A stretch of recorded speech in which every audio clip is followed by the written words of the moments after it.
Bienvenue à tous sur un nouvel épisode de Data Watch. Data Watch, c'est un podcast qui fait de la veille autour des sujets de data engineering, même si des fois on peut s'en éloigner un petit peu.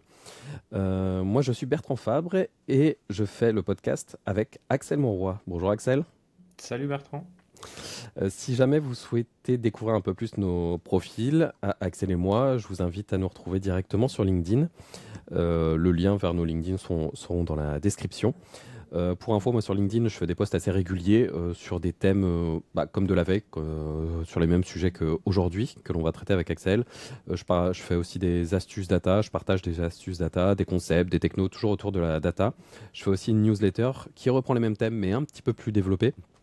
Et j'ai aussi un blog, datayoka, donc avec un y.com, qui reprend à peu près les mêmes thématiques et de manière assez enrichie. Aujourd'hui, on va, comme d'habitude, parler autour de 5 articles. Les sujets des articles, ça va être des stratégies innovantes, entre guillemets, autour de la data engineering. On va aussi parler de la preview des tables BigQuery pour Apache Iceberg. On va parler encore une fois d'une preview de datasets externes entre BigQuery et Spanner. Donc on va décrire un peu ce que c'est Spanner. On va aussi parler du micro-batch incrémental qui est permis depuis la version 1.9 sur DBT. Et on va finir par parler de Data Quality Management. Donc Axel, je te laisse parler du premier article. Ouais, donc le premier article, qui est un article de Carl Williams, qui décrit, on va dire, l'expérience et le retour d'expérience de Ash Swain, donc qui est un data engineer expérimenté. Donc la première partie de l'article, elle se concentre sur l'aspect, je dirais, global d'une stratégie de data pipelines. Mhm. C'est ce qu'ils appellent streamlining pipelines. Le sujet, en fait, c'est dans une grande entreprise, il peut y avoir d'une source à l'arrivée finale beaucoup d'outils, potentiellement plusieurs ETL qui sont sur la route de cette donnée. Et en fait, ce qu'il faut retenir, c'est identifier où est-ce qu'il peut y avoir de l'inefficience dans tout ce chemin et prendre de la hauteur, de la perspective sur comment optimiser, comment potentiellement aussi refactoriser toute cette mécanique. Donc lui, sur l'aspect streamlining, il dit que ça prend en compte beaucoup le data lifecycle. Et ça demande de l'expérience. Et on peut être aidé par des outils notamment de data observability. Et la deuxième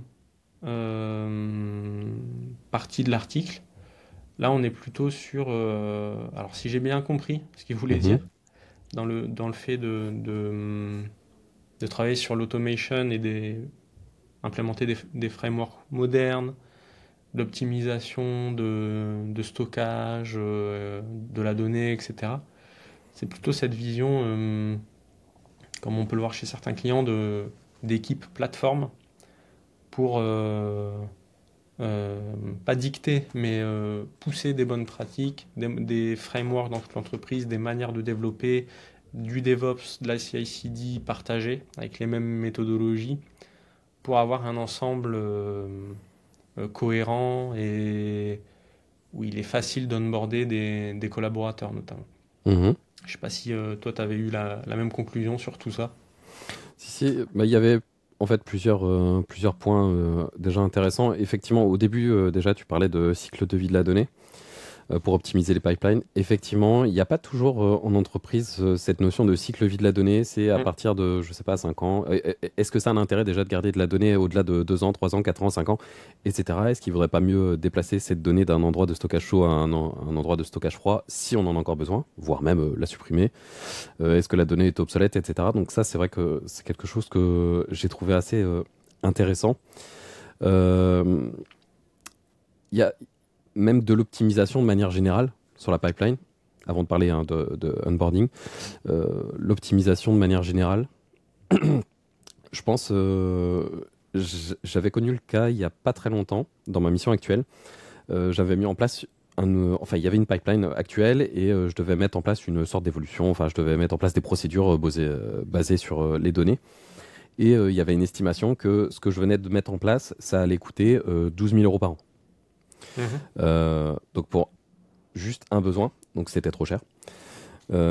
Et donc du coup, j'ai dû bosser dessus, j'ai dû optimiser certaines jointures, optimiser certains rafraîchissements, une partie des données que je rafraîchissais qu'à certains moments et pas tout le temps en temps réel, ce qui m'a permis aussi de diviser par 2 le coût de l'opération. Et après, j'ai un autre collègue qui est venu et qui a tout pété, enfin tout pété dans le bon sens, où ça coûtait vraiment plus cher du tout.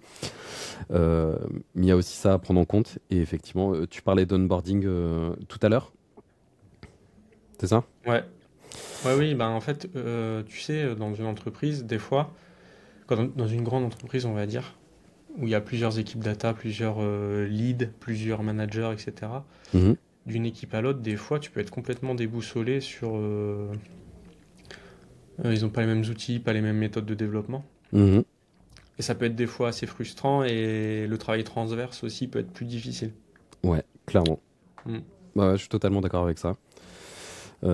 Effectivement, ça c'est pas évident. C'est pour ça qu'avoir une standardisation dans l'entreprise, ça peut être pas mal.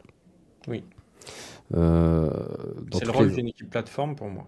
Ouais, clairement. Mais toutes les entreprises n'ont pas. J'avais une mission où justement chaque équipe avait ses technos pour faire de la data. Chacun avait ses Mm. technos, chacun avait un peu ses standards, même s'il y avait des prérogatives, des recommandations. Mm. Et j'avais d'autres missions où c'était effectivement data platform. Là, tout est standardisé. Ouais, et puis ça permet aussi, une fois que tu as du volume de, je sais pas comment le dire, mais un nombre de devs suffisant sur un même outil, Mhm. par exemple, d'avoir un centre de compétences, par exemple, Ouais. et de pousser les bonnes pratiques, d'être vraiment au top. Mhm. Alors que si tu utilises des outils qui peuvent être très bons, quand je parle d'outils, c'est des bases de données ou des langages ou peu importe, des Ouais. orchestrateurs, etc. Si tu en utilises plusieurs à chaque fois, il va Mhm. pas y avoir une émulsion des bonnes pratiques entre équipes, etc. Tu vois, donc tu peux perdre beaucoup aussi sur cet aspect-là. Ouais. Pas que de la cohérence, mais aussi de l'expertise dans ton entreprise. Ah, clairement. Bah, pareil, sur une mission, il y avait aussi donc, la même mission qui mettait en place une data platform avec des standards. Il y a une équipe tech lead dédiée, Mhm. vraiment l'équipe tech, mais pas répartie dans chaque équipe, qui a mis en place un Google Site, Mhm. où ils ont listé en fait, enfin, qui ont mis en place des formations, des vidéos pour tout ce que l'on doit connaître en arrivant sur la data pipeline. Donc ils nous accompagnent petit à petit. Alors ça fonctionne comme ça. Ils ont une vidéo, ils ont de l'écrit. Normalement c'est ce qu'on doit faire pour être onboardé dès qu'on commence la mission. Et comme ça tout le monde part des mêmes standards et a un accompagnement de qualité au final. Ouais, T'avais, top. t'avais d'autres choses sur cet article? Non, non, non. Du coup, je j'ai pas trouvé ça. Quand ils disent des stratégies innovantes, Ouais. j'ai pas trouvé beaucoup d'innovation, Mhm. mais en tout cas, c'est du bon sens. C'est vraiment cohérent, quoi. Ouais, bien sûr. Après, éventuellement, ce qui pouvait indiquer qu'il parle de solutions innovantes, je me dis ça peut peut-être parce qu'il parlait de framework moderne, il recommandait d'utiliser des outils modernes. Ouais. Peut-être Mais qu'il pensait à ça. ouais, c'est quand même des outils qui sont là depuis au moins plusieurs années. Ouais, parce qu'il parlait de AWS Glue, Ouais, EMR, l'EMR, PySpark. ou Ouais, ouais. Spark. Ouais. Donc, Mais peut-être que pour lui c'était ça. ouais. Après, à un moment, il parlait aussi de d'IA vers la fin, mais ça c'était plus quand il se projetait Hmm. sur l'avenir de Ouais. la data engineering avec Hmm. IA, ML, cloud computing. Ouais, c'était peut-être ça. Mais effectivement, je te rejoins, c'était pas si innovant que ça. Enfin, j'ai pas Ouais. ressenti l'innovation Ouais. dedans. Ouais. Merci Axel. Pour le deuxième sujet, on parle donc de BigQuery qui s'adapte au format Apache Iceberg. L'article, il soulève deux problèmes. Le premier problème, entre guillemets, c'est que Google Cloud Platform propose un service qui s'appelle Big Lake et qui permet de faire du multisource en termes de données et du multiformat. Mais de ce que j'ai lu, c'était surtout en read-only. Donc ça, j'ai été vérifié. Donc sur l'article, il parlait de read-only. J'ai été voir sur une documentation. À un moment, il disait qu'on pouvait faire quelque chose. Il y avait d'autres choses, c'était en read-only. Donc j'ai pas eu toutes les infos. Je sais pas si toi, tu as plus d'infos sur ça. Si Big Lake, c'est que du read-only ou si on peut faire quand même quelque chose. Quand tu dis faire quelque chose, c'est de l'update, Ouais, etc. c'est ça. Faire de l'insert, faire de l'update, faire du delete. En fait, je sais pas si Big Lake, Big Lake, Big Lake, Lapsus. je suis tout le temps en retard. Si Big Lake s'appuie justement sur Delta Lake ou Iceberg, Ouais. et que c'est cet outil-là qui fait tout le boulot, Mhm. et où en fait Big Lake est juste une surcouche, ou si en fait Big Lake te permet de faire tout ça en natif et en direct. Bah, ce que j'avais compris, c'était que Big Lake, effectivement, c'est une surcouche. C'est-à-dire que dedans, tu peux exploiter, il peut se brancher sur peut-être du AWS, sur du Snowflake, etc. Mm. Quel que soit le format, que ce soit, comme tu disais, du Delta, de l'iceberg, ça peut être du parquet, etc. Et il te restitue quelque chose. Tu peux interroger en fait les données via ça. Ça te Mais tu peux permet de pas faire modifier. la fameuse data fabric, donc Ouais. l'aspect logique Mhm. Moi, c'est ce que j'ai compris. du Lakehouse, ouais. Ce que j'ai compris. Après, je l'ai pas utilisé, Big Lake. Donc là, j'ai pris pour argent comptant les infos que j'ai eues sur l'article. Mais je me posais quand même la question. Je veux dire, c'est pas un petit outil. Si tu veux utiliser Big Lake, il faut Mhm. complètement revoir ta plateforme. Ah oui? Ben ouais, parce que en fait, tu vas fonctionner en Lakehouse. D'accord. Et si tu es sur une architecture médaillon, data warehouse classiquement, quoi, data Mhm. lake, data warehouse, data mart, Ouais. le type d'architecture sur lequel on travaille, du coup, tu changes complètement de paradigme. Ok. Donc c'est un gros step. Mhm. Mm. Ok. Et le deuxième problème qui a été soulevé, c'est celui du micro-batching.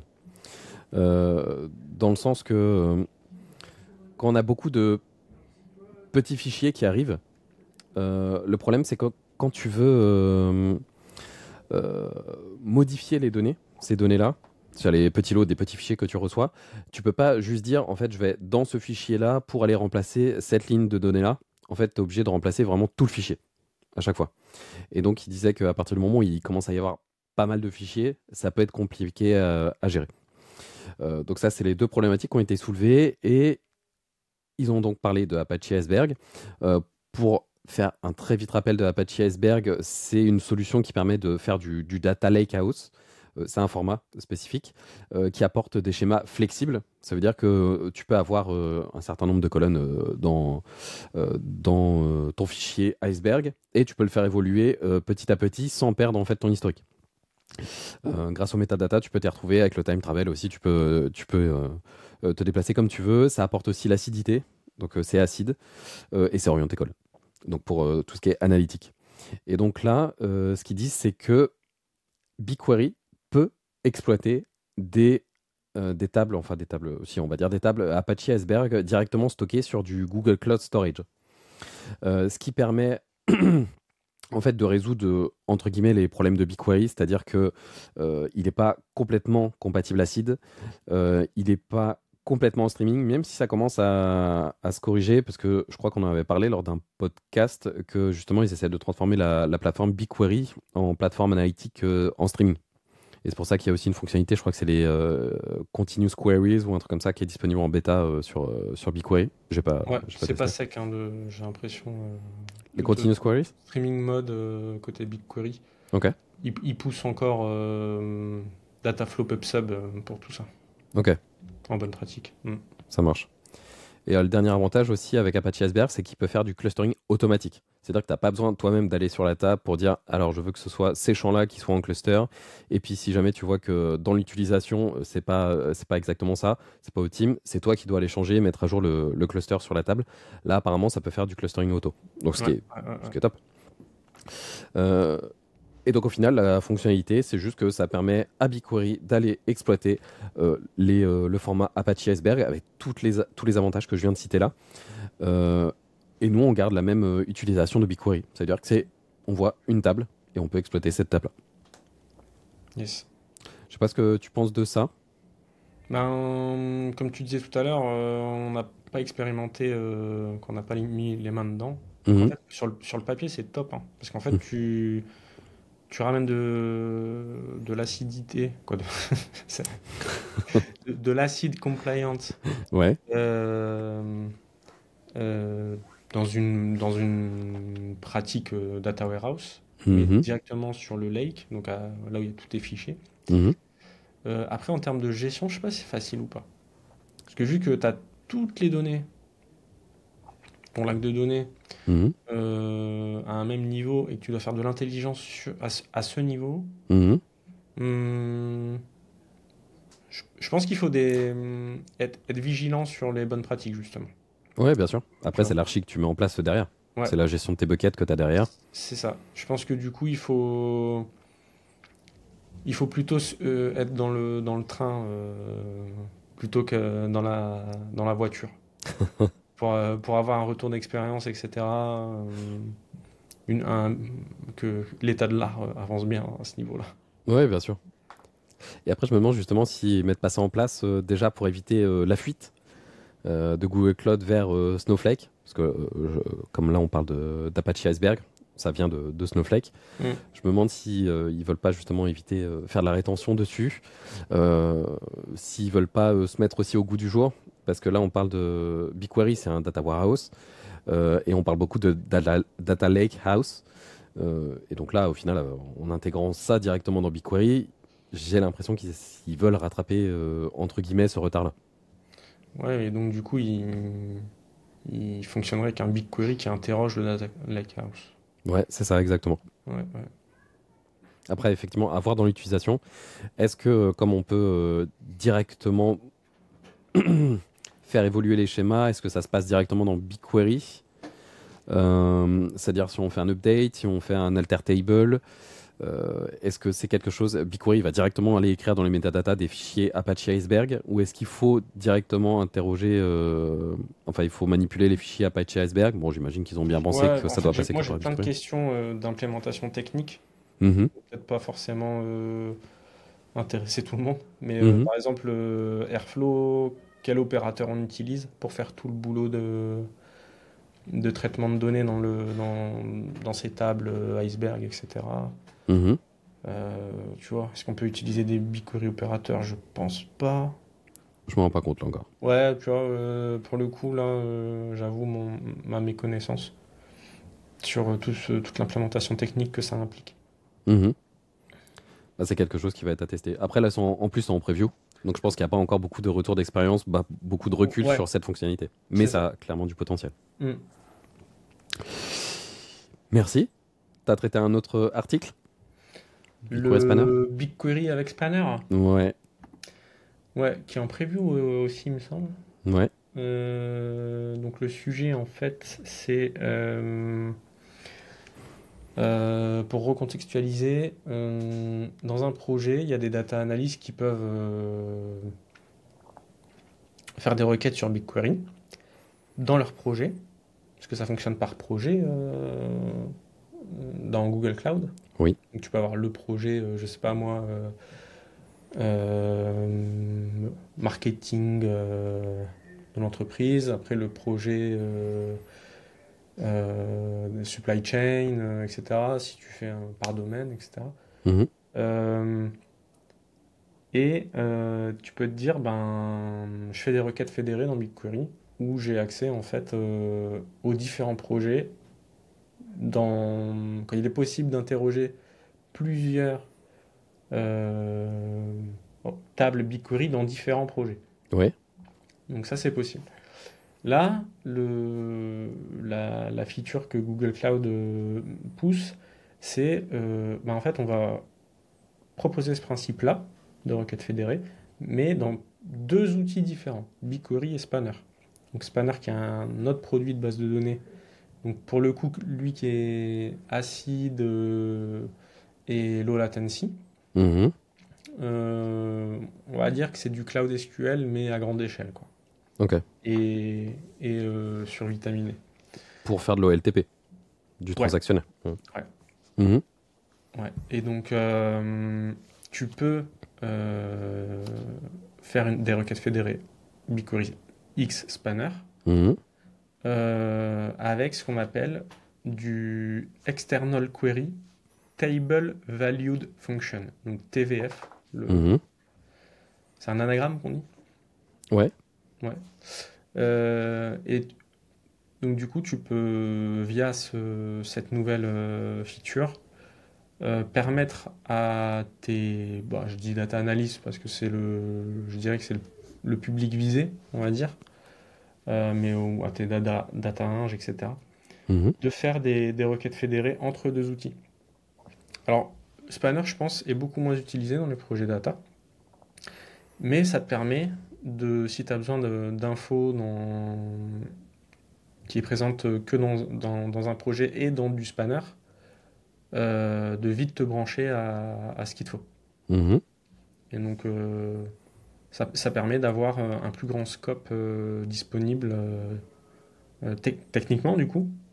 Le use case, pour moi, est assez restreint, parce que je sais pas si toi, tu en vois beaucoup du Spanner. Non, j'en fais pas du tout. Techniquement, tu vas beaucoup plus voir du Cloud SQL.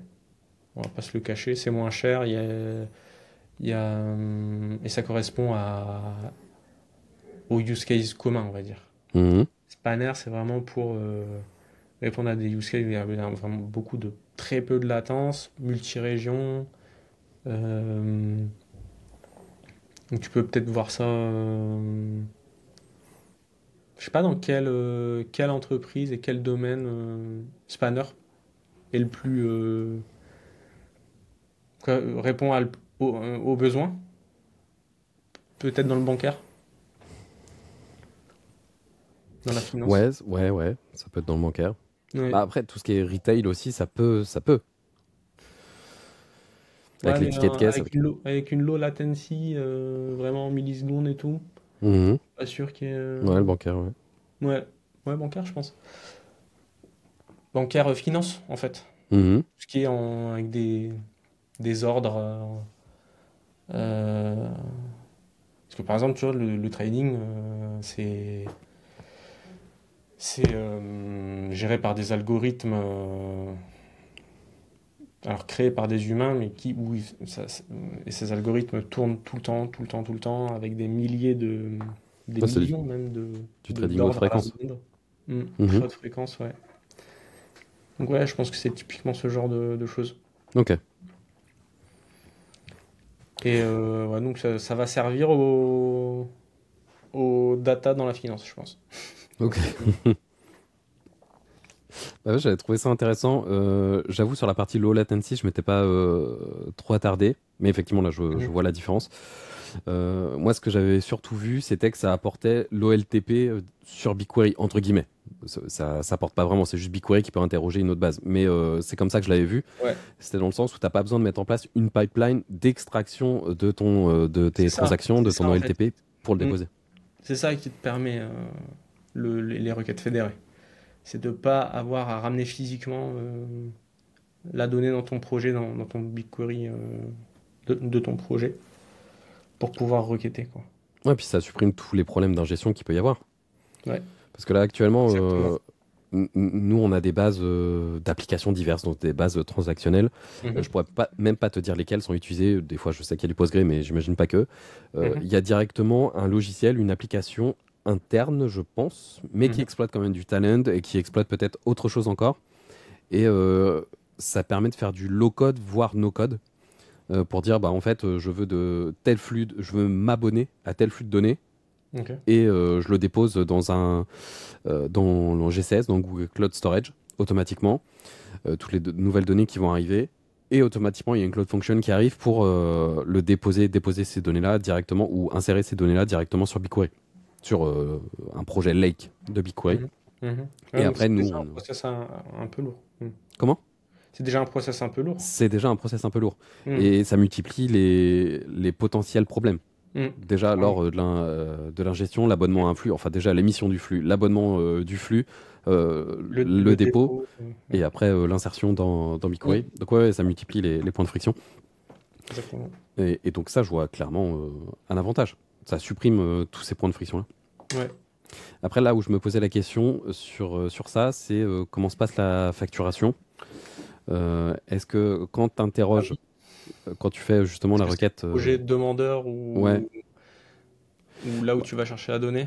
et puis c'est quelle facturation qui s'applique aussi.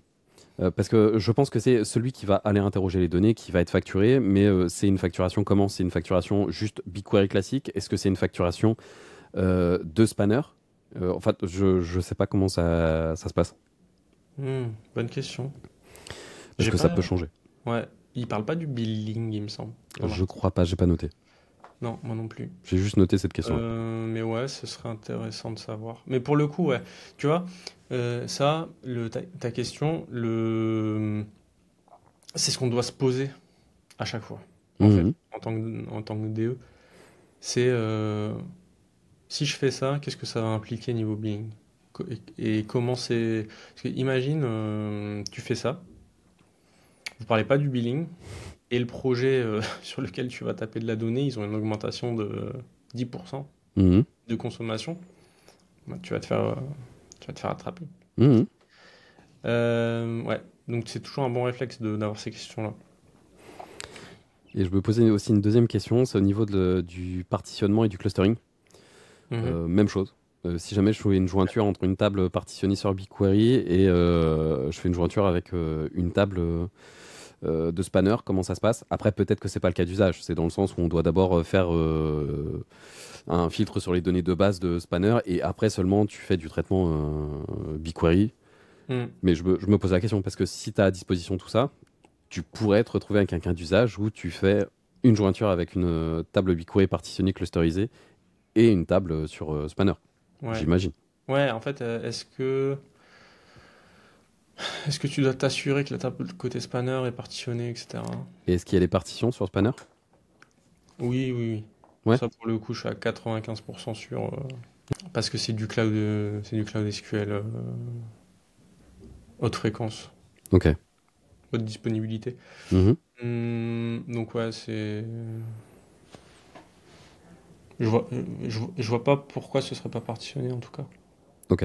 Hmm. Je me pose la question parce que quand je travaillais pour un autre client, je travaillais sur Redshift.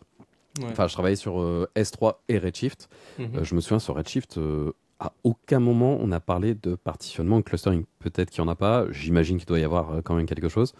Mais à aucun moment on s'est pris la tête. À chaque fois qu'on créait des tables, pour moi, à aucun moment je précisais du partitionnement ou du clustering. Donc niveau optimisation, zéro. Et sur Je connais, S3, je connais pas Redshift, mais potentiellement il fait un auto-partitioning. ah, ok. Potentiellement. Ok. À voir. Ça marche.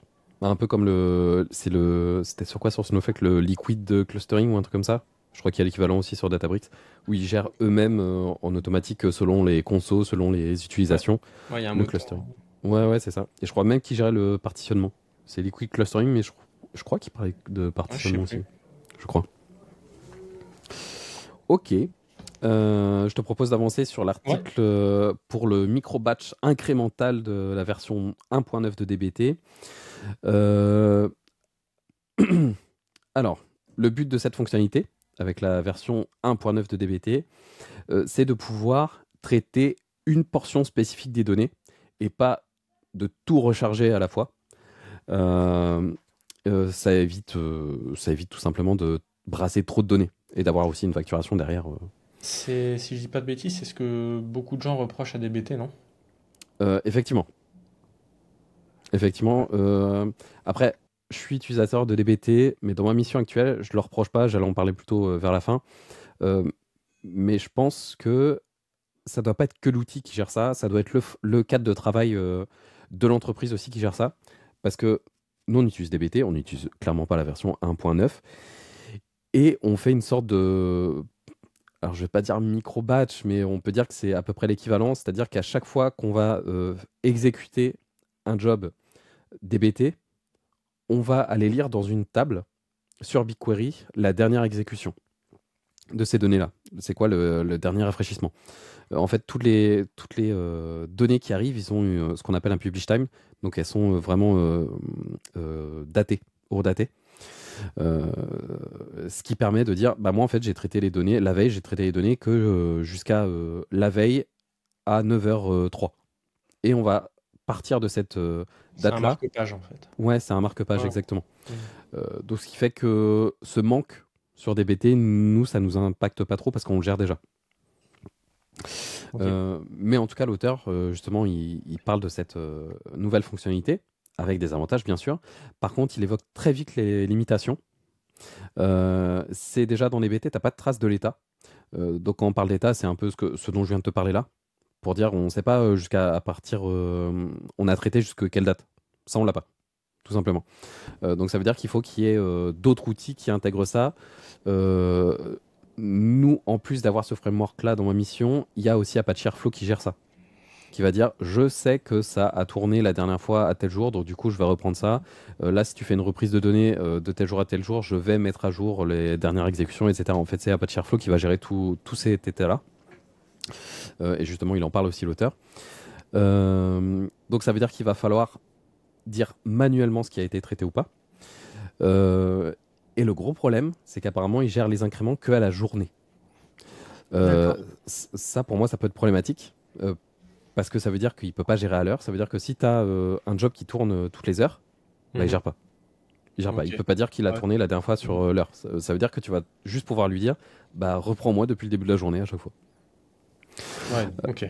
Donc pas top. Et il se posait aussi la question, l'auteur, d'accord, mais si on veut reprendre plusieurs années, comment ça se passe? Bah, en fait, c'est limité aussi parce que tu peux reprendre qu'une journée par une journée. Tu peux pas lui dire, prends-moi entre telle date et telle date toutes les données pour refaire tout le traitement. Ok. Avec ça, tu peux reprendre qu'une journée, une deuxième, une troisième, donc 365 fois si tu fais ça à l'année. Donc c'est pas du tout perf. Donc effectivement, ça donne pas très envie. Et je pense que l'auteur, il aime bien SQL Mesh, SQL Mesh, Mhm. parce qu'il compare DBT à SQL Mesh. Et il dit que justement, SQL Mesh, ça a été construit avec cette notion d'incrémental dès le début. Justement, il sauvegarde les périodes qui ont déjà été traitées. Il y a une intégration avec du cron directement dedans pour faire l'orchestration. Et lui, la granularité, il peut gérer à 5 minutes, enfin D'accord. jusqu'à toutes les 5 minutes. Ok. Euh, et il peut gérer aussi la parallélisation des tâches. Ouais, Toby Mao, il fait partie de l'équipe SQL Mesh. Donc, Bah voilà. effectivement, je pense qu'il il met en avant les défauts de DBT Mhm, et lui, il les développe de son côté avec son mhm. équipe pour, pour concurrencer, quoi. Bah normal. Ouais, c'est le jeu. Ouais, clairement. Euh, donc j'ai trouvé ça intéressant parce que j'avais déjà entendu parler de cette nouvelle version de DBT avec le micro-batch. Là, ça Mhm. m'a permis de voir aussi les faiblesses de ça. Mhm. Donc j'ai bien compris qu'il est plus SQL Mesh du coup, comme il travaille pour.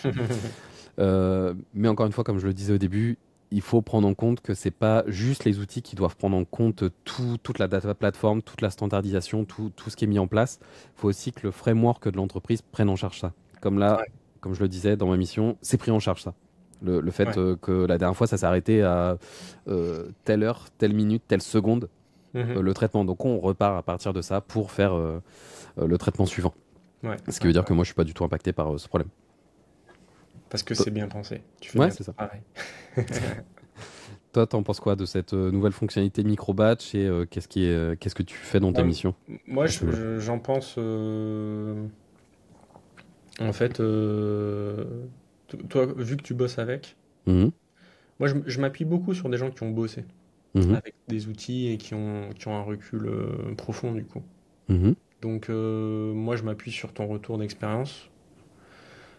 Et effectivement, j'ai l'impression que cette version, cette feature-là, c'est un début de quelque chose, mhm, mais il y a encore trop d'imperfections pour l'utiliser tel quel. mhm, où il faut privilégier, du coup, comme tu le disais, un, un mode de fonctionnement plus fin et plus solide pour traiter les données en incrémental, quoi. Mhm. Yes. Clairement. Et toi, dans ta mission, tu gères comment justement cette granularité, le fait que tu aies des pipelines qui soient mis à jour toutes les minutes, toutes les heures? Est-ce que c'est ton orchestrateur qui gère ça pour savoir quel lot tu as déjà traité et que tu n'as pas à retraiter la prochaine fois? Euh, alors nous, on utilise Airflow. Ok. On a certaines briques qu'on fait en full, parce qu'il n'y a pas, notamment sur des données de Mm. dimension, Mhm. où en fait on se casse même pas la tête à faire des rattrapages quoi, à travailler en delta pour Ok. s'éviter le rattrapage de données à faire. Mhm. Mais c'est parce qu'il n'y a pas de volumétrie, hein, je précise bien, Ok. pas beaucoup de volumétrie. Mhm. Et sinon, on travaille en avec la fonctionnalité classique. Alors, je vais rentrer un peu dans la technique, mais le DS de Airflow. C'est quoi le DS? Alors, c'est le DS, c'est le temps d'exécute où s'exécute la tâche. Ouais.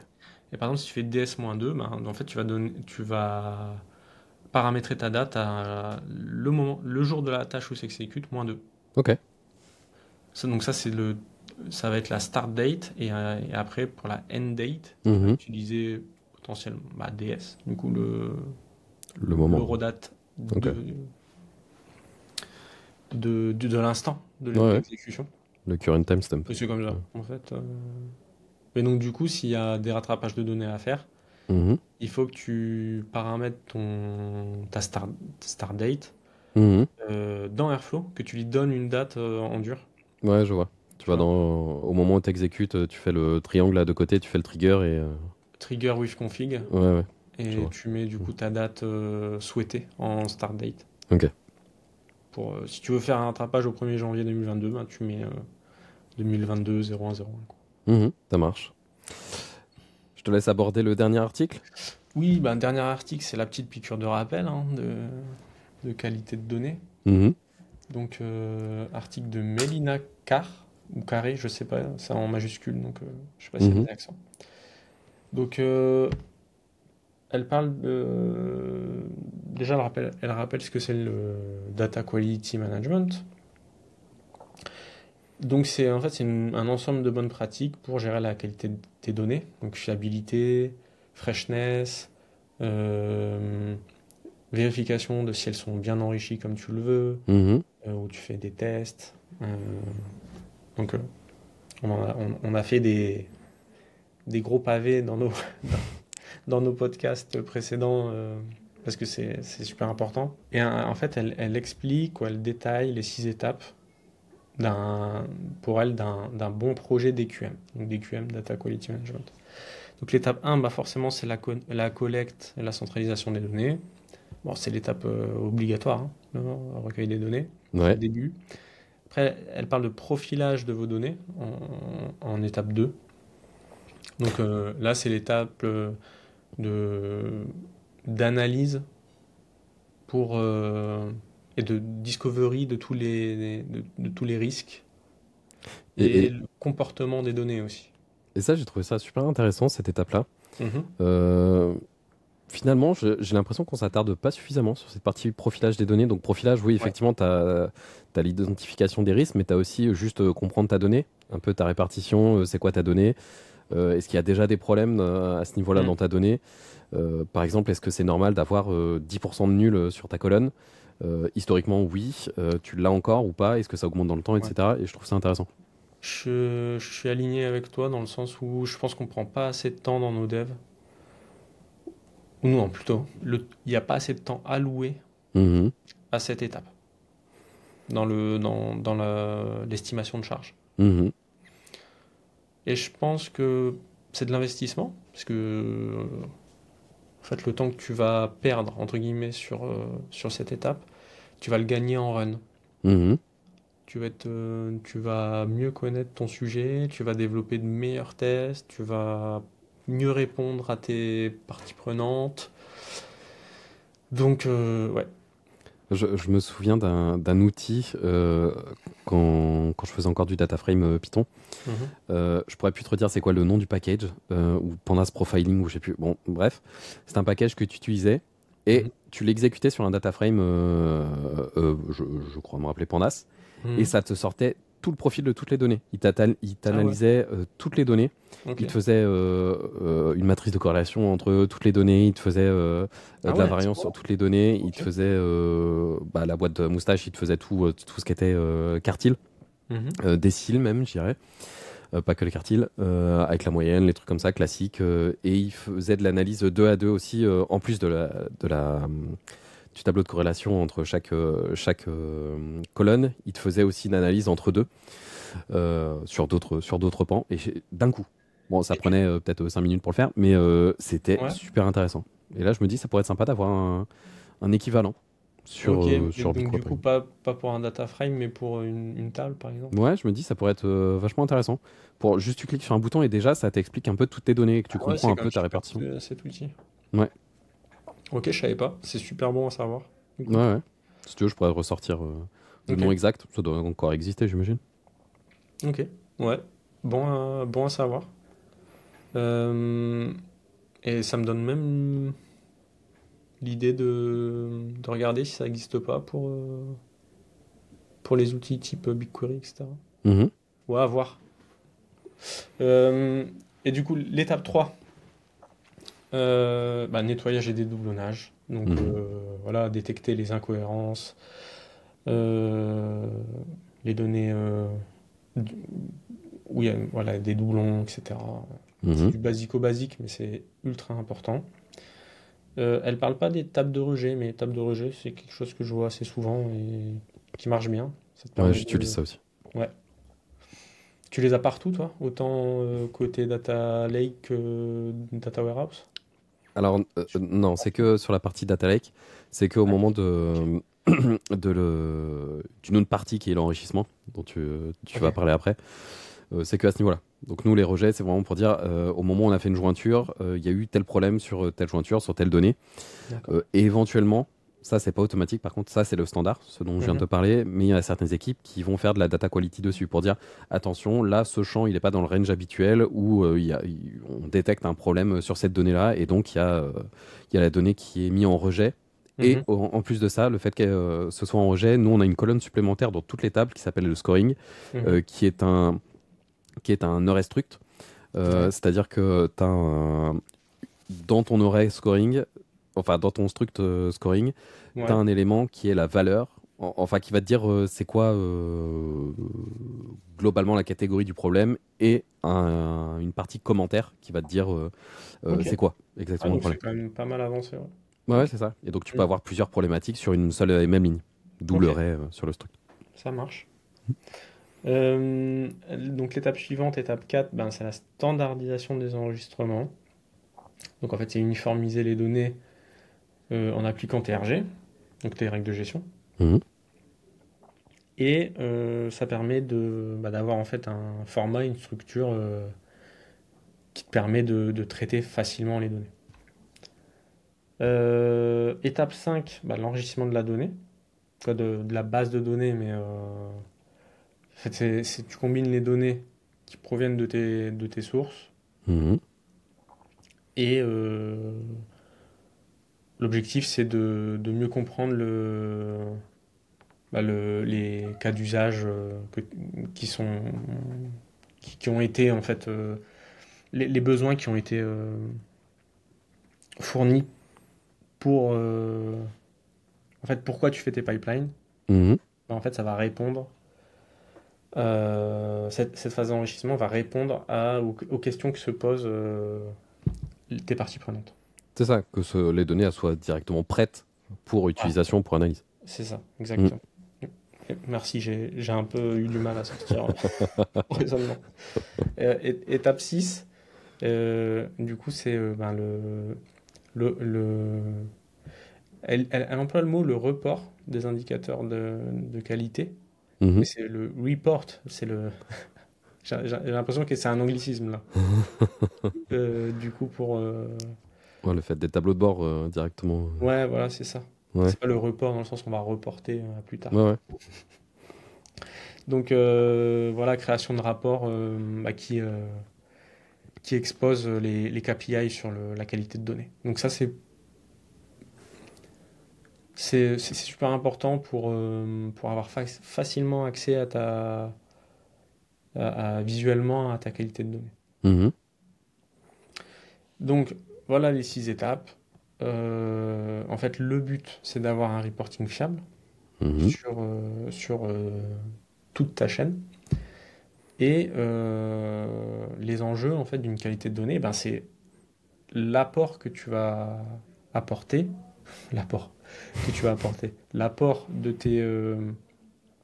ton travail Ouais. directement chez tes clients, dans le sens client, ceux qui ont des besoins de justement de connaissances clients, de connaissances, plein de connaissances en fait que tu veux obtenir Mhm. via la data. Donc c'est la qualité en fait de, de tes livrables. Si tu as des beaux tableaux de bord qui sont tout jolis mais qui affichent n'importe quoi, Mhm. déjà il y a un risque de prendre de mauvaises décisions Mhm. ou qui se rendent compte que la qualité des données est nulle et il y a une perte de confiance du coup dans la donnée. Ouais. Donc voilà, c'est pour ça qu'il y a d'énormes enjeux la data quality. On le rappelle à chaque fois, mais on le dira jamais assez, je pense. Mhm. Donc voilà, je pense avoir bien résumé l'article Ouais, ouais, globalement, et les enjeux. c'est pas de ça. C'est ce que j'avais noté aussi. Puis on le répétera de toute façon, encore et encore. Ouais, ouais, la qualité, je trouve vraiment, on n'investit jamais assez, même si beaucoup d'entreprises, la plupart des entreprises, mettre en place quand même certains principes de qualité. Ouais, J'ai l'impression que c'est jamais assez et oui. effectivement, on prend pas toujours confiance qu'il faut investir davantage dessus. Mm, Tu le disais, ça peut engendrer des mauvaises décisions, ça peut faire diminuer la confiance qu'ont les parties prenantes dans les mm, données.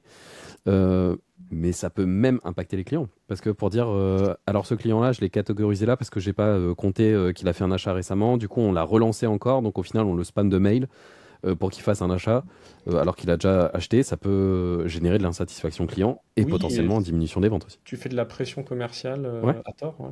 Mm, mm. ouais, ouais, clairement. Ou même s'ils ont une carte de fidélité, il y a pas de points qui ont été cagnotés sur la Ouais. carte parce que justement, on n'a pas eu les Mm. dernières Trop informations. vécu. Bah ouais, ouais, non, mais clairement. On se Ouais, sent un peu lésé. Parce que ouais, ouais. pour nous, vu qu'on participe à ce programme-là, Mm. on a l'impression. Enfin, on sent que c'est un droit. On se dit, on a fait cet achat-là en ayant connaissance qu'on a certains avantages dessus, mais on n'a pas les avantages. Donc on se sent un peu lésé. Exactement. Donc clairement, c'est important. Eh bien, merci Axel. Merci à toi. Euh, donc, si je vous rappelle aussi que le podcast est disponible, je ne sais pas sur quelle plateforme vous nous écoutez, mais il est disponible sur YouTube, Spotify et Apple Podcast. Si vous avez apprécié le podcast, pensez à mettre une bonne notation sur les différentes plateformes. Et si vous souhaitez approfondir avec nous les sujets que l'on a pu traiter aujourd'hui, on peut échanger en commentaire. Mais, Axel, encore merci et je vous dis à tous à la semaine prochaine. Salut! Salut!